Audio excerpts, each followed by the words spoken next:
નમસ્કાર વિદ્યાર્થી મિત્રો, કોલેજના પ્રથમ વર્ષમાં આપનું હાર્દિક સ્વાગત છે. ઇતિહાસના મેજર પેપર પ્રાચીન ભારતનો ઇતિહાસનું પહેલો યુનિટ અને એનું પહેલું ચેપ્ટર એટલે પ્રાચીન ભારતનો ઇતિહાસ જાણવા માટેના સ્ત્રોત. આ પ્રાચીન ભારતનો ઇતિહાસ એ માત્ર BA સેમેસ્ટર ફર્સ્ટ કે BA MA માટે નહીં, પણ કોઈ પણ સ્પર્ધાત્મક પરીક્ષા હોય, ભલે GPSC હોય, UPSC હોય, સ્ટાફ સિલેક્શન હોય, પોલીસની કોઈ પણ સર્વિસ હોય, છેક તલાટીથી માંડી અને કલેક્ટર સુધીની તમામે તમામ પરીક્ષાઓમાં ભારતીય ઇતિહાસ ખૂબ જ ઉપયોગી છે. અને આમાં જે મેં PPT બનાવી છે એમાં દરેકે દરેક બાબતને PPTમાં લેખિત સાંકળે લીધી છે, જેને કારણે તમે મારા દ્વારા બોલાયેલા શબ્દો તો સાંભળી શકશો, પણ સાથે સાથે PPTમાં એ બાબતને જોઈ પણ શકશો. એટલે એને કારણે તમારો અભ્યાસ વધુ ગાઢ બનશે, વધુ પ્રગાઢ થશે. એટલે સમય ન ખરાબ કરતાં આપણે આગળ ચાલીએ. પ્રાચીન ભારતીય ઇતિહાસ જાણવા માટેના સ્ત્રોત. હવે પહેલો પ્રશ્ન આપણને એ થશે કે પ્રાચીન ભારતનો ઇતિહાસ જાણવા માટેના સ્ત્રોત એટલે શું? તો પ્રાચીન ભારતનો ઇતિહાસ જે લખવામાં આવ્યો છે એ એના સોર્સિસના આધારે, સ્ત્રોતના આધારે, સાધનોના આધારે લખવામાં આવ્યો છે. ઇતિહાસ એટલે ભૂતકાળમાં બની ગયેલી ઘટનાઓનું યથાતથ નિરૂપણ. ઘટનાઓ જેવી બની છે એવું જ નિરૂપણ કરવું એને ઇતિહાસ કહેવાય. તો આપણે સાચો ઇતિહાસ લખવો હોય તો આપણા કલ્પનાના ઘોડા દોડાવીને તો લખી ન શકાય. ભૂતકાળમાં જે કંઈ બી માનવ જીવનની પ્રવૃત્તિઓ થઈ હતી એના વિશે જે કંઈ બી અવશેષો મળે એને આધારે ઇતિહાસ લખવામાં આવે છે. તો આ જે અવશેષો છે એ લેખિત અવશેષો હોઈ શકે, મૌખિક પણ હોઈ શકે, એ ધાર્મિક હોઈ શકે, બિન ધાર્મિક હોઈ શકે, સાહિત્યિક હોઈ શકે, પુરાવસ્તુકીય હોઈ શકે, વિદેશી મુસાફરોની નોંધો પણ હોઈ શકે. કોઈ પણ સ્વરૂપે હોય એ તમામ ઇતિહાસ જાણવા માટેના સ્ત્રોત છે. અને હવે આપણે એનો વિધિસર અભ્યાસ કરીએ. અને આ વિડીયોમાં આપણે પ્રાચીન ભારતનો ઇતિહાસ જાણવા માટેના પુરાતત્વીય સ્ત્રોત જોઈશું. કયા સ્ત્રોત? પુરાતત્વીય.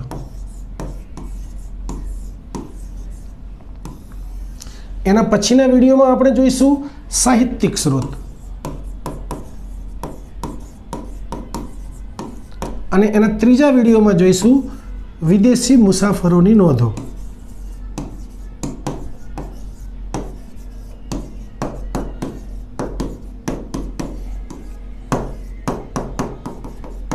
એટલે લગભગ તમારું તમામ આખું ચેપ્ટર છે એ અત્યંત ખૂબ જ ડિટેલની અંદર એની અંદર આવી જશે. હવે પહેલેથી જ મૂળથી સમજવાનો પ્રયત્ન કરીએ કે ઇતિહાસના સ્ત્રોત એટલે શું. આપણે કહીએ છીએ કે ઇતિહાસ જાણવા માટેના સ્ત્રોત, સોર્સિસ, સાધનો આ શું છે? તો ઇતિહાસ એ માત્ર ભૂતકાળની વાર્તા નથી. ઇતિહાસ વિશે રાખ્યો છે એટલે જાણી લો. ઇતિહાસ એ માત્ર ભૂતકાળની વાર્તા નથી, પણ શું છે? એ પ્રમાણભૂત પુરાવાઓનું સંકલન છે. જે તે સમયે માનવ જીવ્યો અને એના જે કંઈ બી પુરાવા હતા એ પુરાવાઓનું ચોક્કસ અર્થઘટન કરી અને ઇતિહાસને સંકલિત કરવામાં આવેલો છે. પ્રાચીન ભારતનો ઇતિહાસ મુખ્યત્વે બે પ્રકારના સોર્સિસ ઉપર આધારિત છે. પહેલા સાહિત્યિક સ્ત્રોત અને બીજા પુરાવસ્તુકીય સ્ત્રોત અથવા પુરાતત્વીય સ્ત્રોત.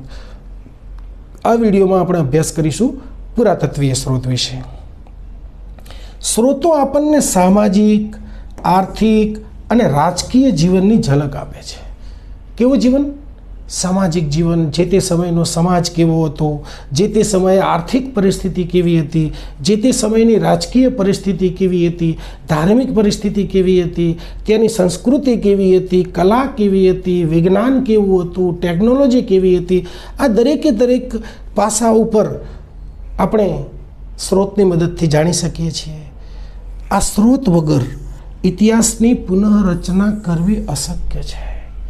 સ્ત્રોત વગર આપણે ઇતિહાસની રચના કરીએ તો એ વાર્તા જેવું થઈ જાય, એ સાહિત્ય થઈ જાય, એ ઇતિહાસ રહે નહીં.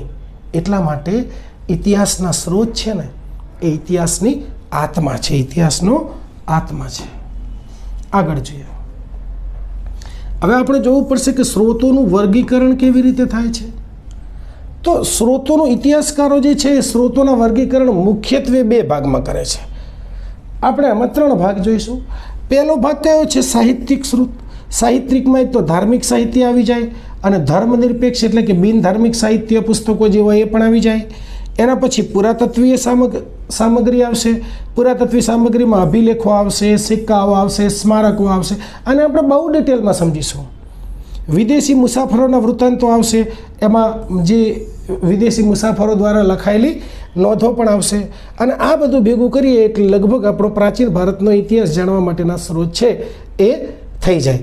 મૂળ 2 ભાગ સાહિત્યિક સ્ત્રોત અને પુરાવસ્તુકીય સ્ત્રોત. પણ જે તે સમયે વિદેશી મુસાફરો પણ ભારતની મુલાકાતે આવેલા એટલે એમની નોંધોને પણ આપણે આવરી લીધેલી. એટલે આ જે સ્ત્રોત છે એ 3 ભાગમાં વહેંચાઈ ગયા.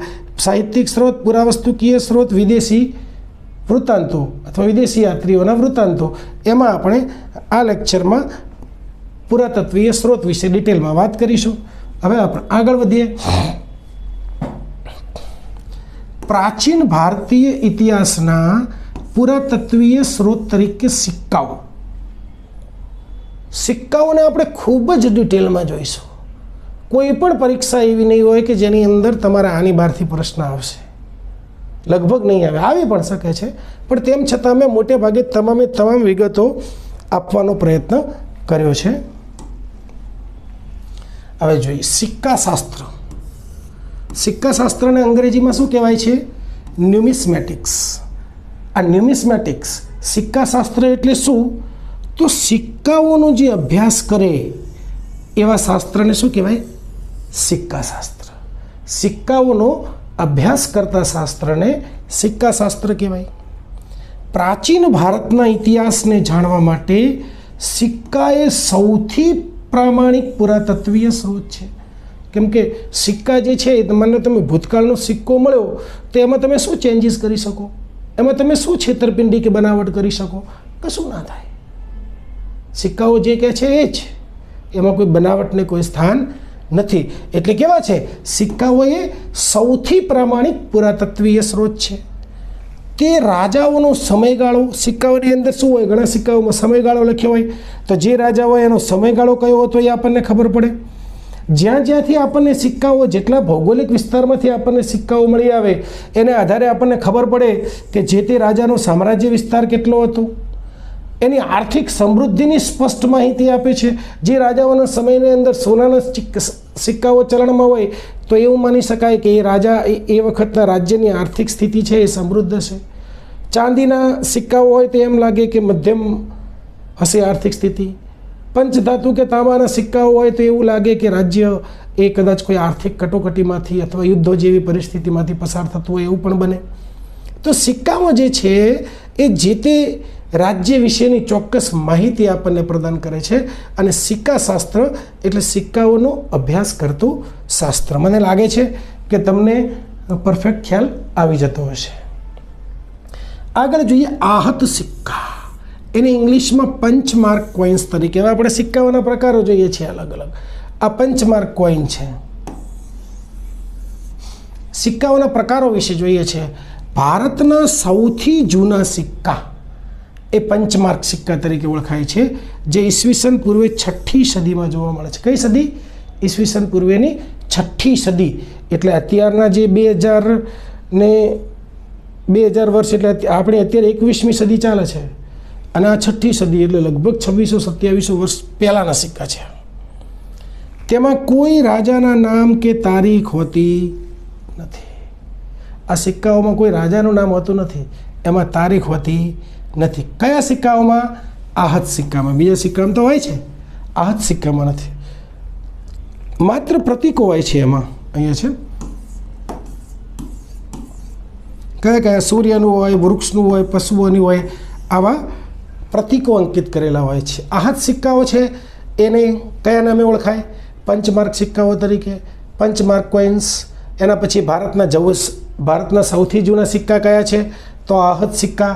પંચમાર્ક કોઇન્સ, બરાબર, ક્યારના છે તો ઈસવીસન પૂર્વે 6ઠ્ઠી સદીમાં જોવા મળે છે. તેમાં કોઈ રાજાના નામ કે તારીખ હોતા નથી, માત્ર પ્રતીકો હોય છે. કયા પ્રતીકો? સૂર્ય હોય, વૃક્ષ હોય, પશુઓ હોય. ઓકે, આગળ હવે આપણે જોઈએ બીજા ઇન્ડો ગ્રીક સિક્કા. આ જુઓ, હવે એ સિક્કાની આકૃતિઓ બદલાય છે. ઇન્ડો ગ્રીક સિક્કા. ભારતમાં સોનાના સિક્કા શરૂ કરવાનો શ્રેય કોને જાય છે? હા, ભારતમાં સૌથી પહેલાં સોનાના સિક્કા કોણે ચાલુ કર્યા? તો ઇન્ડો ગ્રીક શાસકોએ. સિક્કા પર રાજાના નામ આવે છે. આહત સિક્કામાં રાજાના નામ નથી આવતા, અહીંયા રાજાના નામ આવે છે. એમની પ્રતિમા જોયું, હા, રાજાનો ફોટો આવે છે ને, એમની પ્રતિમા આવે છે. હા, પોર્ટ્રેટ અંકિત કરવાની શરૂઆત કરી. પહેલાં માત્ર અને માત્ર પ્રતીકો જ આવતા હતા. હવે શું આવ્યું? પ્રતીકોની જગ્યાએ રાજાના ફેસ આવવા માંડ્યા, બરાબર, એમની પ્રતિમા આવવા માંડી. ઇતિહાસકારોને રાજાઓની વંશાવળી નક્કી કરવામાં ઘણી મદદ મળી. આ સિક્કાઓ આવ્યા, ક્રમથી સિક્કાઓ આવ્યા, ધાતુના ઉપયોગના લીધે એની ઉપરના જે પોર્ટ્રેટ છે, પ્રતિમાઓ છે, એને કારણે રાજાઓને વંશાવળી નક્કી કરવામાં ઘણી મદદ મળી.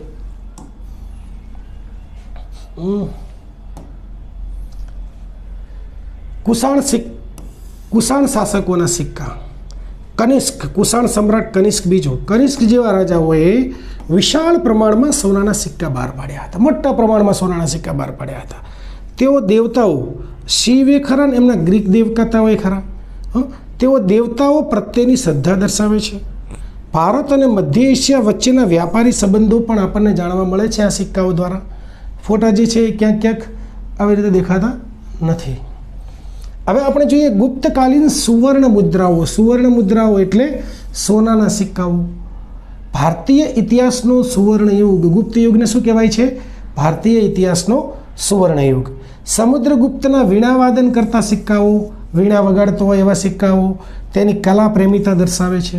એમ લાગે કે પોતે કલાનો પ્રેમી હશે. સિક્કાઓ કેવા હોય?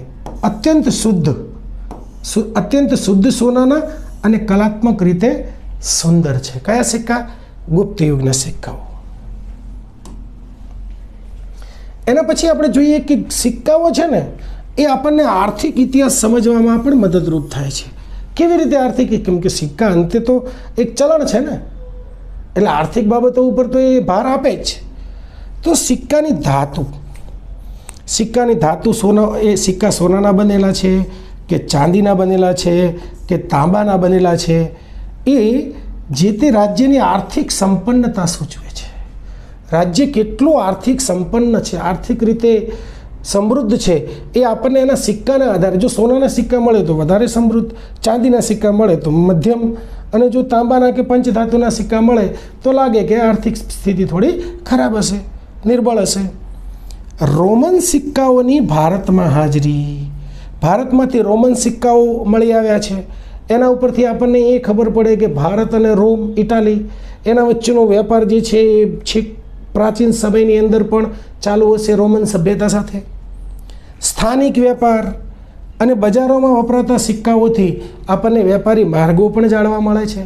કેમ કે સ્થાનિક સિક્કાઓ જે ચલણમાં હોય એ સ્થાનિક સિક્કાઓ જેટલી જગ્યાએથી મળી આવે કોઈ એક ચોક્કસ ભૂભાગમાં, તો એટલા વચ્ચે કોઈ એક વેપાર થતો હોય, સ્થાનિક વેપાર થતો હોય, તો એમની વચ્ચે વેપારી માર્ગો પણ હોય. એ આપણને સિક્કાની મદદથી જાણવા મળે છે. એટલે ઘણી બધી આર્થિક બાબતો આપણને સિક્કાની મદદથી જાણવા મળે છે. એના પછી ઐતિહાસિક અને ભૌગોલિક પુરાવા. એક એક લીટી સમજીશું એટલે ખ્યાલ આવશે કે ઐતિહાસિક પુરાવા કેવી રીતે, ભૌગોલિક પુરાવા કેવી રીતે. જ્યાંથી ખોદકામ દરમિયાન આપણને સિક્કા મળી આવે તે રાજાના સામ્રાજ્યનો વિસ્તાર ગણાય છે. માની લો કે સમુદ્રગુપ્તના સિક્કાઓ જે છે એ સમગ્ર ભારતમાંથી મળી આવે તો એનો મતલબ એવો થાય કે સમુદ્રગુપ્તનું શાસન, એનું સામ્રાજ્ય સમગ્ર ભારતમાં ફેલાયેલું હશે.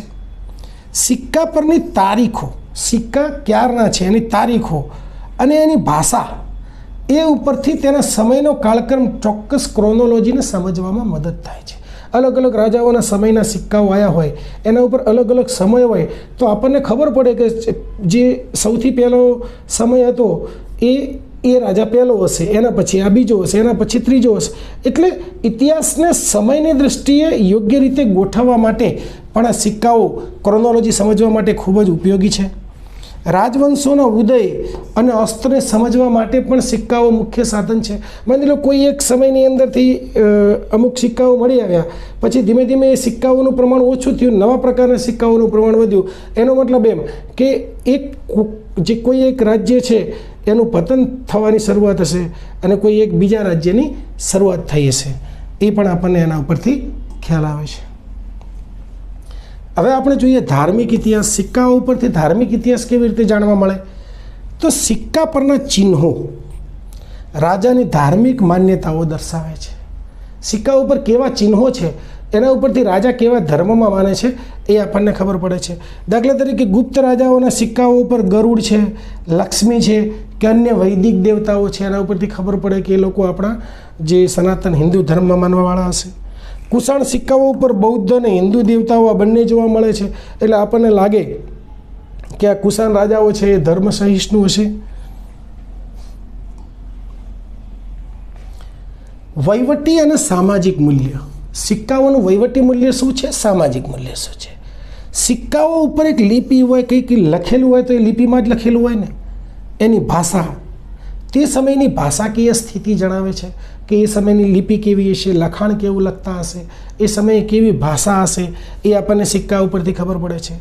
રાજાનું નામ એ પણ આપણે ઘણા સિક્કાઓ ઉપર લખેલું હોય તેના મદદથી ખબર પડે કે આ કયો રાજા હતો. તેની પદવીઓ જેમ કે મહારાજા ધીરાજ, રાજરાજેશ્વર, મહામંડલેશ્વર, અલગ અલગ જે નામો લખેલા હોય, જે પદવીઓ, એ પણ આપણે સિક્કા ઉપરથી જાણી શકીએ છીએ.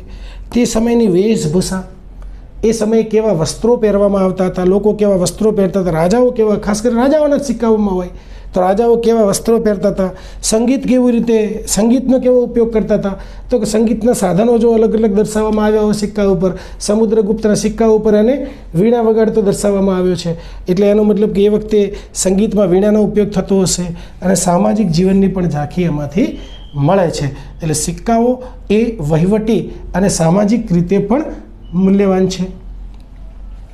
હવે આપણે સિક્કાઓનો નિષ્કર્ષ જોઈ લઈએ. સિક્કાઓની માહિતી અહીંયાથી પૂરી થાય છે. સિક્કાઓ છે એ માત્ર ધાતુના ટુકડા નથી, પરંતુ એ ઇતિહાસના બોલતા પુરાવા છે. એ સિક્કા ઉપરથી આપણને ખબર પડી જાય એની સામાજિક સ્થિતિ, એની ધાર્મિક સ્થિતિ, એની રાજકીય સ્થિતિ, એની આર્થિક સ્થિતિ, તમામે તમામ બાબતો આપણને સિક્કા ઉપરથી ખબર પડી જાય. એટલે સિક્કા એ એના બોલતા પુરાવા છે. લેખિત સાહિત્યમાં જે ખામી રહી ગયેલી હોય, જે અસ્પષ્ટતાઓ રહી ગયેલી હોય, એને દૂર કરવામાં સિક્કાઓ સૌથી મહત્ત્વના પુરાતત્વીય સ્ત્રોત સાબિત થાય છે. કેમ કે કોઈ પણ વ્યક્તિએ ઇતિહાસ લખ્યો હોય તો એમાં એના પૂર્વગ્રહો, એમાં એની માન્યતાઓ, એમાં એના ચોક્કસ ભાવો, એની સંવેદનાઓ રહી જવાની શક્યતા છે. પણ સિક્કાઓમાં આવું કશું હોતું નથી. કોઈ સંવેદના ના હોય, કોઈ પૂર્વગ્રહ ના હોય. જીવ હોય એવું જ કે અરીસામાં તમે જુઓ એટલે તમે જેવા છો એવા જ દેખાઓ. અરીસો ક્યારેય જૂઠું બોલતો નથી, એમ સિક્કા પણ ક્યારેય ખોટું બોલતા નથી. આજે આપણે વિવિધ સિક્કાઓની જે માહિતી લીધી એ આપણે આ વિવિધ સાઇટ્સ ઉપરથી લીધી છે, વિવિધ સોર્સિસમાંથી. આ પણ સોર્સિસ છે, જો ઇમેજ સોર્સિસ. ઇમેજો ક્યાંથી લીધી, એનો સોર્સ કયો છે, સ્ત્રોત કયો છે, તો આ ઇમેજના અલગ અલગ સ્ત્રોત છે, આપણે અલગ અલગ વેબસાઇટ્સ ઉપરથી લીધેલ છે.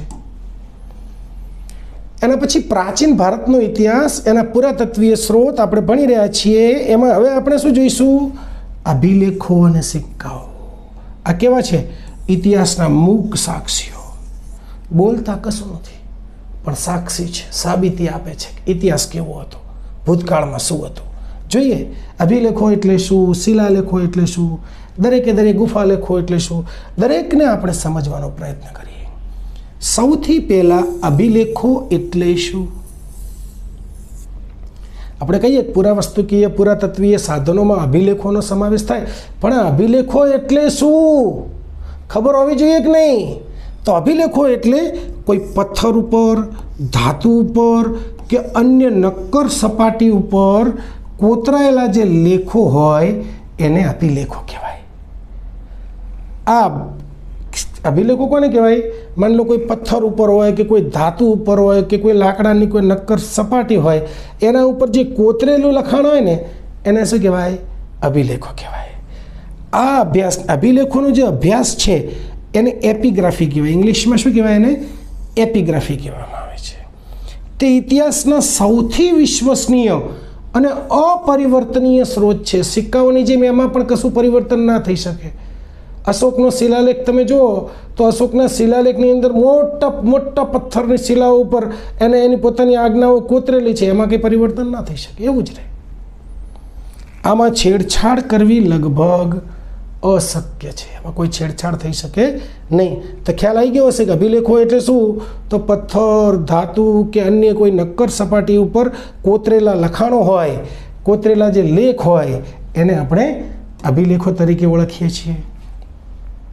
હવે આપણે અભિલેખોના પ્રકારો જોઈએ. અભિલેખ તો જોયા, પણ અભિલેખ કોઈ એક જ પ્રકારના અભિલેખ હોય એવું નથી હોતું.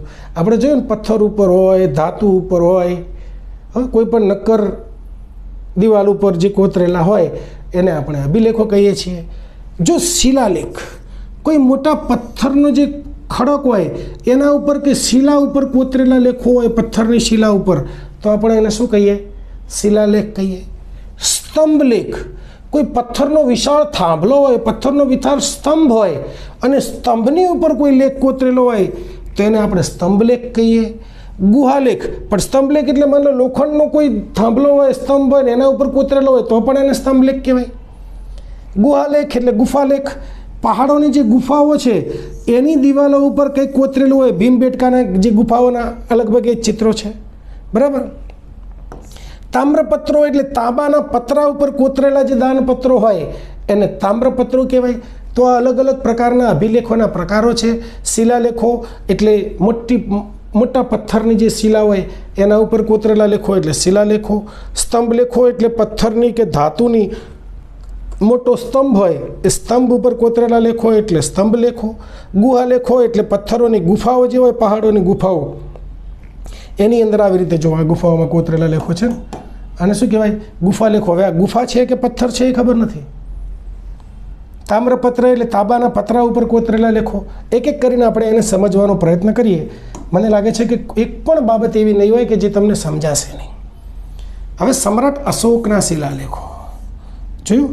3 સિંહવાળી આકૃતિ દેખાય છે. આ મોટી પથ્થરની શિલા છે ને.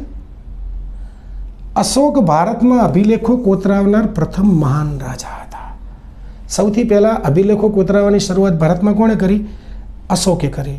તો અભિલેખોમાં જે લખાણ લખેલું છે, કોતરેલું છે, એની ભાષા કઈ હતી? તો પ્રાકૃત અને બ્રાહ્મી લિપિમાં અશોકે અભિલેખો કોતરાવ્યા હતા. સંદેશો અંદર શું હતો? તો ધર્મ, અહિંસા અને પ્રજા કલ્યાણ એ સંદેશ આપ્યો હતો. તેમના અભિલેખો સામ્રાજ્યનો વિસ્તાર દર્શાવે છે. અશોકે એના સામ્રાજ્યના વિવિધ ભાગોમાં મોટા મોટા અભિલેખો કોતરાવ્યા હતા. આ દેખાય છે ને? આ બધા અભિલેખો દેખાય છે ને? આ બધા પડેલા અભિલેખો જો.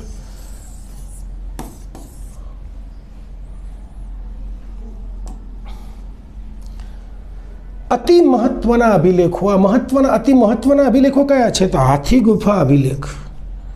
કલિંગના રાજા હાથી ગુફા અભિલેખમાં કલિંગનો રાજા ખારવેલ છે એનો ઇતિહાસ જાણવા મળે છે. અલાહાબાદનો પ્રયાગ પ્રશસ્તિ લેખ કહેવાય છે. એ હરિશેન દ્વારા સમુદ્રગુપ્તનું વર્ણન કરવામાં આવ્યું છે. એના પછી નાસિકનો ગુફાલેખ છે એ ગૌતમી પુત્ર સાતકર્ણીની સિદ્ધિઓ વર્ણવે છે. એના પછી એરણ અભિલેખ છે જે સતી પ્રથાનો પ્રથમ લેખિત પુરાવો છે. ફરીથી જોઈએ, હાથી ગુફાનો અભિલેખ છે એ કલિંગના રાજા ખારવેલ વિશે માહિતી આપે છે. અલાહાબાદની જે પ્રશસ્તિ છે એનું બીજું નામ છે પ્રયાગ પ્રશસ્તિ, એ હરિશેન દ્વારા સમુદ્રગુપ્તનું વર્ણન કરે છે. નાસિકનો ગુફાલેખ છે એ ગૌતમીપૂર્ણ સાતકર્ણની સિદ્ધિઓ વર્ણવે છે. અને એરણ અભિલેખ છે એ સતી પ્રથાનો નાશ થવા માટેનો પ્રથમ લેખિત પુરાવો છે. હવે આપણે જોઈએ તામ્રપત્રો. તાંબાનું જે પતરું હોય એના ઉપર કોતરેલા લેખ હોય એને તામ્રપત્ર કહેવાય. તામ્રપત્રો મુખ્યત્વે શેના માટે વપરાતા? તો ભૂમિદાન, જમીનનું દાન રાજાએ કર્યું હોય એની વિગતો લખવા માટે કરી અને આ તામ્રપત્રોનો મોટે ભાગે ઉપયોગ કરવામાં આવતો હતો. રાજાઓની વંશાવળી સમજવા માટે અલગ અલગ સમયના જે દાનપત્રો છે એના ઉપરથી રાજાઓની વંશાવળી સમજવામાં શ્રેષ્ઠ છે. એ જે તે સમયના આર્થિક ઇતિહાસ, જમીન માપણી અને કરવેરાની માહિતી પણ પરોક્ષ રીતે આપે છે. તેમાં પ્રશસ્તિઓ અને આદેશો પણ કોતરાયેલા હોય છે. એટલે ઇતિહાસ જાણવાની દૃષ્ટિએ તામ્રપત્રો ખૂબ જ મહત્ત્વના છે. હિન્દીમાં એને તામ્રપટ્ટિકા કહે છે. હવે આપણે જોઈએ કે તામ્રપત્રોમાંથી માહિતી શું મળે છે. તો અભિલેખોમાંથી રાજકીય માહિતી મળે, રાજાઓના વિજય થયા હોય, એમનું શાસન હોય એના વિશેની માહિતી મળે. સામાજિક માહિતી પણ મળે કે વર્ણ વ્યવસ્થા હતી કે નહીં, સમાજમાં સ્ત્રીઓનું સ્થાન કેવું હતું. વહીવટી માહિતી પણ મળે કે વહીવટી અધિકારીઓ અને ગામડાનું શાસન છેક કેન્દ્રીય શાસનથી કરી અને છેક ગ્રામ્ય કક્ષાનું શાસન કેવું હતું એ પણ આપણને અભિલેખોના આધારે જાણવા મળે. ધાર્મિક બાબતો એટલે કે કયો ધર્મ હતો, બૌદ્ધ ધર્મ હતો, વૈદિક ધર્મ હતો, જૈન ધર્મ હતું, કયા ધર્મનું કયા વિસ્તારમાં ક્યાં કેટલો ફેલાવો હતો, કયા રાજા કેવા ધર્મ પાળતા હતા, એનો પણ આપણને અંદાજો આ અભિલેખો ઉપરથી આવે છે. હવે આપણને પ્રશ્ન એ થાય કે અભિલેખો કેમ શ્રેષ્ઠ છે. સૌથી પહેલાં તો એમાં કોઈ છેતરપિંડી નથી થતી, એમાં કશું ચેન્જ નથી કરી શકાતો. સાહિત્યિક ગ્રંથોમાં અતિશયોક્તિ હોઈ શકે. કોઈ લેખકને કોઈ એવું થાય કે માની લો કે કોઈક રાજાના દરબારમાં કોઈક કવિ નોકરી કરે, એ જે કોઈક કવિને રાજ્યાશ્રય મળેલો હોય એટલે નોકરી કરતો હોય એવું કહેવાય, તો એને રાજાના વિરુદ્ધમાં લખવું પોસાય? રાજા તાત્કાલિક ઘરે બેસાડી દે. એટલે એ શું કરે, રાજાએ જે કામો કર્યા હોય ને એને બહુ અતિશયોક્તિપૂર્વક વર્ણવે, સારા કામોને, અને ખરાબ કામોની નોંધ જ ના લે, લખે જ નહીં કોઈ જગ્યાએ. એટલે સાહિત્યિક ગ્રંથોમાં અતિશયોક્તિ હોઈ શકે, પણ અભિલેખો કેવા છે? નક્કર પુરાવા છે, એમાં કોઈ અતિશયોક્તિ હોય નહીં. તે તારીખ અને ઘટનાની ચોક્કસ ખાતરી આપે છે, એમાં કોઈ ગોલમાલ થવાની, ચેન્જ થવાની કોઈ શક્યતા નથી. ભાષા અને લિપિના ઇતિહાસ માટે જીવંત દસ્તાવેજ છે. આપણે ક્રમશઃ જાણવા માંગતા હોઈએ કે પ્રાચીન સમયથી કરીને અત્યાર સુધીની ભાષા અને લિપિમાં કેવા પ્રકારના પરિવર્તનો આવ્યા, તો આપણે અભિલેખોની ભાષા ઉપરથી આપણે દરેક સમયની ભાષા જાણી શકીએ છીએ, લિપિ જાણી શકીએ છીએ. નિષ્કર્ષ, અભિલેખો શું છે? પ્રાચીન ભારતનો અરીસો છે, mirror of the ancient India. આપણા પૂર્વજોના ઇતિહાસને જીવંત રાખવા માટે આ શિલાલેખો કેવા છે? અદમ્ય છે, બહુ જ ઉપયોગી છે. આગળનો મુદ્દો જોઈએ આપણે. 2 બાબતો પતી ગઈ. આમાં જો આપણે જે ફોટા લીધા હતા એ ફોટા આ ડિફરન્ટ સાઇટ્સમાંથી લીધા હતા. હવે પ્રાચીન ભારતીય ઇતિહાસના પુરાતત્વીય સ્ત્રોતનો આપણે અભ્યાસ કરીએ છીએ અને એમાં આપણે 2 બાબતોનો અભ્યાસ કર્યો: અભિલેખો, શિલાલેખો અને સિક્કાઓ. એ બાબતો આપણે જોઈ લીધી. હવે આપણે સ્મારકો જોઈએ, ભવનો જોઈએ, ઉત્ખનન એટલે કે ખોદકામ કરેલા સ્થળો જોઈએ. બરાબર. હવે પુરાતત્વીય સ્ત્રોતોનું મહત્વ. પુરાતત્વીય સ્ત્રોતો કેમ મહત્વના છે? તો ઇતિહાસ માત્ર સાહિત્યિક ગ્રંથોમાં જ છે એવું નથી. સાહિત્યિક ગ્રંથોમાં ઇતિહાસ છે, પણ માત્ર સાહિત્યિક ગ્રંથોમાં છે એવું નથી, પણ ધરતીમાં દટાયેલા અવશેષોમાં પણ ઇતિહાસ પડેલો છે. સ્મારકો અને ભવનો, સ્મૃતિ માટે જે ભવન તૈયાર કરવામાં આવેલું એને સ્મારક કહેવાય. ભવનો તે સમયની સામાજિક, આર્થિક અને તકનીકી એટલે ટેકનોલોજીકલ પ્રગતિના મૂંગા સાક્ષી છે. બોલતા નથી, પણ એને જોતાં જ આપણને લાગી જાય કે વાહ, કેવી ટેકનોલોજીનો ઉપયોગ કર્યો છે. આટલું મોટું, આટલું જબરદસ્ત ભવન, આટલું જબરદસ્ત સ્મારક બનાવેલું છે, તો આર્થિક રીતે તો સમૃદ્ધ છે. એના સમાજ જીવનના ઘણા પાસાઓ પણ એના ઉપર દ્રષ્ટિગોચર થાય છે. એટલે લેખિત ઇતિહાસ જ્યાં મૌન રહે છે ત્યાં પુરાતત્વ બોલે છે, ત્યાં અભિલેખો બોલે છે, ત્યાં શિલાલેખો બોલે છે, ત્યાં સિક્કાઓ બોલે છે. એટલે આ કેવા છે? મૂક સાક્ષીઓ છે.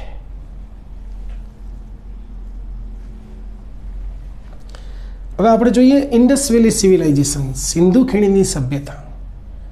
આધુનિક નગર આયોજનનો પ્રથમ પુરાવો.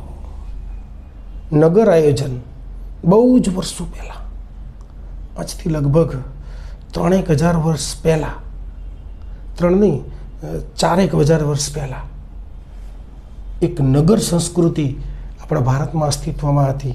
આપણે આગળ 3જા યુનિટથી સિંધુ ખીણની સંસ્કૃતિ જ ભણીશું. હડપ્પા અને મોહેંજો-દડો એના ઉત્ખનન સ્થળો, એટલે હડપ્પા અને મોહેંજો-દડોમાં ઉત્ખનન સ્થળો એટલે આ સ્થળોએ ખોદકામ કરવામાં આવ્યું હતું. સુવ્યવસ્થિત ગટર વ્યવસ્થા આપણને મળી હતી. બહુ જ સરસ ગટર વ્યવસ્થા આપણને એ સમયે મળી હતી. એનું વિશાળ જાહેર સ્નાનાગાર પણ મળ્યું હતું. એના વિશેની વિસ્તૃત ચર્ચા આપણે સિંધુ ખીણ સંસ્કૃતિના ચેપ્ટરમાં કરીશું. શહેરી જીવનની પરાકાષ્ઠા દર્શાવે છે. તમે એના રસ્તાઓ જુઓ, એના શેરીઓ જુઓ, એના મકાનો જુઓ, એની સફાઈની વ્યવસ્થા જુઓ, એની ગટર આયોજન જુઓ, એના કોઠાર, એનો અન્નાગાર, એના જાહેર સ્નાનાગાર, એ વખતના ગટરોને ઢાંકવા માટેની સિસ્ટમ હતી. એ ઓટોમેટિક જે રસ્તાઓની સફાઈ થઈ જાય પવન દ્વારા જ, એની પ્રણાલી, કચરા પેટીઓ મૂકવા માટેની પ્રણાલી, બહુ ગજબ. એટલે એ આપણે જ્યારે ત્યારે એનો અભ્યાસ કરીશું એ વખતે આપણે જોઈશું. એના પછી વાત કરીએ મૌર્યકાલીન સ્થાપત્ય. આપણે પહેલાં સિંધુકાલીન સ્થાપત્ય જોયું, હવે મૌર્યકાલીન સ્થાપત્ય જોઈએ. તો ઘણા બધા સ્તંભો અને શિલાલેખો મૌર્યકાળમાં જોવા મળે છે. સમ્રાટ અશોક છે એ પણ મૌર્ય સમ્રાટ હતા, એટલે સમ્રાટ અશોકના શિલાલેખો અને સ્તંભો છે એ પણ મૌર્યકાળનું સ્થાપત્ય છે. સામ્રાજ્યનો વ્યાપ અને ધર્મનો પ્રચાર દર્શાવે છે. ખબર પડે કે પોતાના ધર્મનો પ્રચાર કરવા માટે અને સામ્રાજ્યના વિસ્તાર ક્યાં ક્યાં સુધી હતો એ પણ આપણને એના શિલાલેખોના આધારે ખબર પડે છે. સારનાથનો સિંહ સ્તંભ આપણે જે આગળ જે જોયો હતો ને, બહુ લાંબી પેલો સ્તંભ જેવો હતો ને, ઉપર 3 સિંહોની આકૃતિવાળો હતો, એ સારનાથનો સિંહ સ્તંભ છે. બરાબર. કલાની સર્વોચ્ચ સિદ્ધિ અત્યારે પણ તમને જોવો લો તો નમૂનો લાગે કલાનો. એટલે આ મૌર્યકાલીન સ્થાપત્ય છે. એના પછી સાંચીનો સ્તૂપ. આજે આમાંની અંદર નથી આવ્યા, એ તમે ઇન્ટરનેટ ઉપર સર્ચ કરીને પણ એના ચિત્રો જોઈ શકો છો. બૌદ્ધ ધર્મ અને સ્થાપત્યનો અજોડ સંગમ. મધ્યપ્રદેશમાં સ્થિત આ સ્તૂપ છે. મધ્યપ્રદેશ મુકામે સાંચી આવેલું છે અને સાંચીમાં આ સ્તૂપ આવેલો છે. એને સાંચીનો સ્તૂપ કહેવાય છે. ગૌતમ બુદ્ધના અવશેષોનું રક્ષણ દર્શાવે છે. તારણો એટલે તોરણો છે. તોરણો જે હોય ને લગાવવાના, એ તોરણો ઉપરની એની કોતરણીઓ એ તે સમયના સામાજિક જીવનને દર્શાવે છે. એ સમયની જે તોરણોની જે કલા છે એના ઉપર એ ભાર મૂકે છે. એનાથી આગળ આપણે જોઈએ આ અજંતા ઇલોરાની ગુફાઓ છે મહારાષ્ટ્રની અંદર. પથ્થરોમાં કોતરાયેલી કલા, પથ્થરોમાં સરસ કલા, કેવી જબરદસ્ત કલા કોતરી છે. ભારતીય ગુફા સાહિત્યના અજંતા ઇલોરાની ગુફાઓ છે એ શ્રેષ્ઠ નમૂના કહેવાય છે. ચિત્રકળા અને શિલ્પકળાનો અદ્ભુત સમન્વય તમને આ અજંતા ઇલોરાની ગુફાઓમાં જોવા મળે છે. વિવિધ ધર્મોના સહઅસ્તિત્વની માહિતી પણ તમને અહીંયાથી મળે છે. એના પછી મંદિર સ્થાપત્યનો વિકાસ. મંદિરો પણ એ સ્થાપત્યમાં જ આવે. ગુપ્તકાળથી શરૂ થયેલ મંદિર નિર્માણ પદ્ધતિ. મંદિરોનું નિર્માણ કરવા માટેની પદ્ધતિ ક્યાંથી શરૂ થઈ હતી? ગુપ્તકાળથી શરૂ થઈ હતી. દક્ષિણ ભારતની અંદર દ્રવિડ શૈલી અને ઉત્તરમાં નાગર શૈલી. દક્ષિણ ભારતમાં કઈ શૈલી હતી? દ્રવિડ શૈલી. અને ઉત્તર ભારતમાં નાગર શૈલી હતી. મહાન રાજવંશોના ભવનો તેમની ધાર્મિક શ્રદ્ધા અને સમૃદ્ધિનું પ્રતીક છે. બહુ સમય નથી લેતા, તમારા માટે જેટલું સમજવું જરૂરી છે એનાથી બહુ વિશેષ આગળ નથી જતા.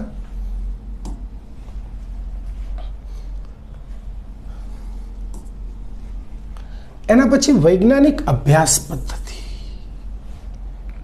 Carbon 14 dating. આ બધા જે આપણને જે પુરાવા મળ્યા એ ખરેખર કયા સમયના છે, કેટલા વર્ષ જૂના છે, એની ઉંમર નક્કી કરવા માટે, પ્રાચીન ચીજ વસ્તુઓની ઉંમર નક્કી કરવા માટે આધુનિક સમયમાં કેમિસ્ટ્રીની એક બ્રાન્ચ છે એના દ્વારા કાર્બન 14 ડેટિંગ પદ્ધતિ C14 પદ્ધતિનો મેથડનો ઉપયોગ કરવામાં આવે છે. એ જે તે જૂની વસ્તુમાં કાર્બનનું પ્રમાણ છે એને આધારે એ ચીજ વસ્તુની ઉંમર નક્કી કરવામાં આવે છે. એના પછી સ્ટ્રેટિગ્રાફી છે. ઉત્ખનન દરમિયાન ભૂમિના સ્તરોનો અભ્યાસ. એ પહેલું સ્તર છે, બીજું સ્તર છે, ત્રીજું સ્તર છે, કેવા સ્તરો છે એના અભ્યાસ માટે સ્ટ્રેટિગ્રાફીનો ઉપયોગ થાય છે. વૈજ્ઞાનિક અભ્યાસ એ ઇતિહાસને અત્યંત સચોટ બનાવે છે. એટલે આ વૈજ્ઞાનિક અભ્યાસ પદ્ધતિઓ એ પણ આપણને આ જાણવામાં બહુ હેલ્પફુલ થાય છે. એના પછી નિષ્કર્ષ, આપણા જે સ્મારકો છે, આપણા ઉત્ખનન સ્થળો છે, એ માત્ર મોટી મોટી ઇમારતો નથી, પરંતુ આપણી સાંસ્કૃતિક વિરાસત છે, આપણો સાંસ્કૃતિક વારસો છે, આપણા જ બાપ દાદાએ બનાવેલા એ સ્મારકો છે. ઇતિહાસના અસ્પષ્ટ પાનાઓને પુરાતત્વીય સ્ત્રોતો દ્વારા જ જીવંત કરી શકાય છે. ઘણા બધા પાના એવા છે કે જેની સાહિત્યમાં નોંધ નથી મળતી, પણ જ્યારે આપણે આવા પુરાતત્વીય સ્ત્રોત જોઈએ છીએ ત્યારે આપણને એના વિશે ખ્યાલ આવે છે. આજે આપણે ફોટોઝ લીધા એ આ સોર્સિસમાંથી લીધા. એક આ સોર્સિસ છે અને બીજું આપણે ભણીએ છીએ પણ સોર્સિસ. હવે પ્રાચીન ભારતના ઇતિહાસની અંદર પુરાતત્વીય સ્ત્રોતમાં છેલ્લો પોઈન્ટ વાસણો, મૂર્તિઓ, ચિત્રો, ઘરેણાં. જ્યારે કોઈ પણ સંસ્કૃતિનું ખોદકામ કરવામાં આવે તો એની અંદરથી જે લોકો રહેતા હોય એ લોકો પોતે ખાવા માટે વાસણોનો ઉપયોગ કરતા હોય, રસોઈ બનાવવા માટે વાસણોનો ઉપયોગ કરતા હોય, ધર્મમાં માનતા હોય એટલે મૂર્તિઓ પણ બનાવતા હોય, અલગ અલગ ચિત્રો પણ દોરતા હોય, ઘરેણાં પણ પહેરતા હોય, અને શિલ્પ હોય એના ઉપર વ્યક્તિ કેવા પ્રકારના કપડાં પહેરતો તો એ પણ શિલ્પ પર જે કંડારેલું હોય એના આધારે આપણને ખ્યાલ આવે છે. આ ઇતિહાસના મુખ્ય સાક્ષીઓ છે, મંગા સાક્ષીઓ છે. પુરાતત્વીય સ્ત્રોતોનું મહત્ત્વ જો આપણે જોઈએ તો પુરાતત્વીય સ્ત્રોતો એટલે જમીનમાંથી ખોદકામ દરમિયાન મળી આવેલી વસ્તુઓ. જમીનમાં ખોદકામ કરવામાં આવે અને જે આપણને વસ્તુઓ મળી આવે એનો સ્ત્રોત આપણે એનું સમાવેશ આપણે પુરાતત્વીય સાધનોમાં કરીએ છીએ. આ સ્ત્રોતો તે સમયના સામાજિક, આર્થિક અને ધાર્મિક જીવનની સાચી ઓળખ આપે છે.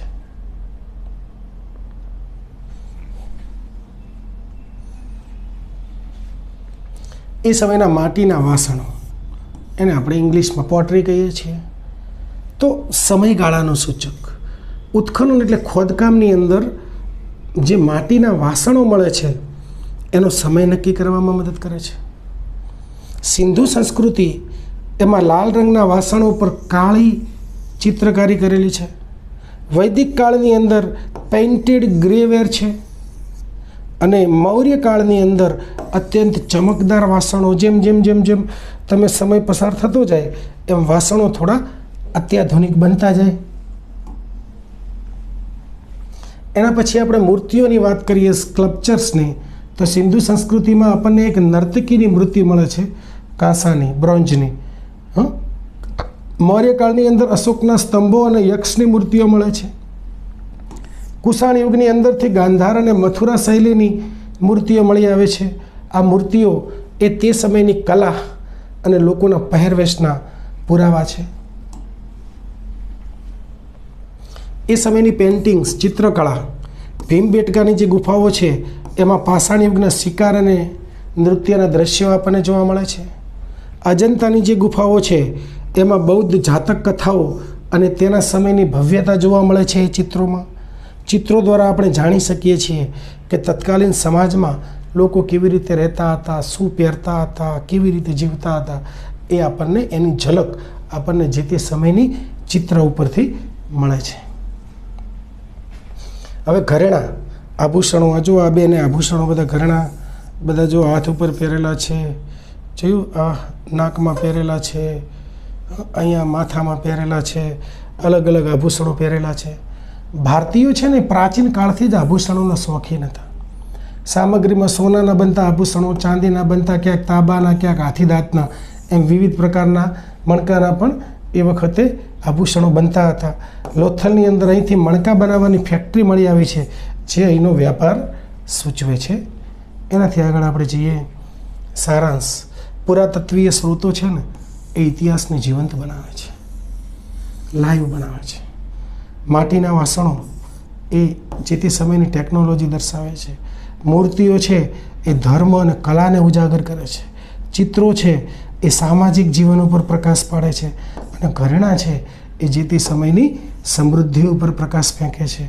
અને છેલ્લે આપણે આ બધી જ જે પાછળ જે છેલ્લા આ બધા ચિત્રો જોયા તમે, એ ચિત્ર આ સોર્સિસમાંથી લીધેલા છે. અને આ સોર્સિસમાંથી લીધેલા ચિત્રો જોઈ અને મને લાગે છે કે તમને ઇતિહાસ જાણવા વિશેના સોર્સિસ વિશે, પુરાતત્વીય સ્ત્રોત વિશે, પ્રાચીન ભારતનો ઇતિહાસ જાણવા માટેના પુરાતત્વીય સ્ત્રોત વિશે સારી એવી જાણકારી મળી ગઈ હશે. Thank you very much.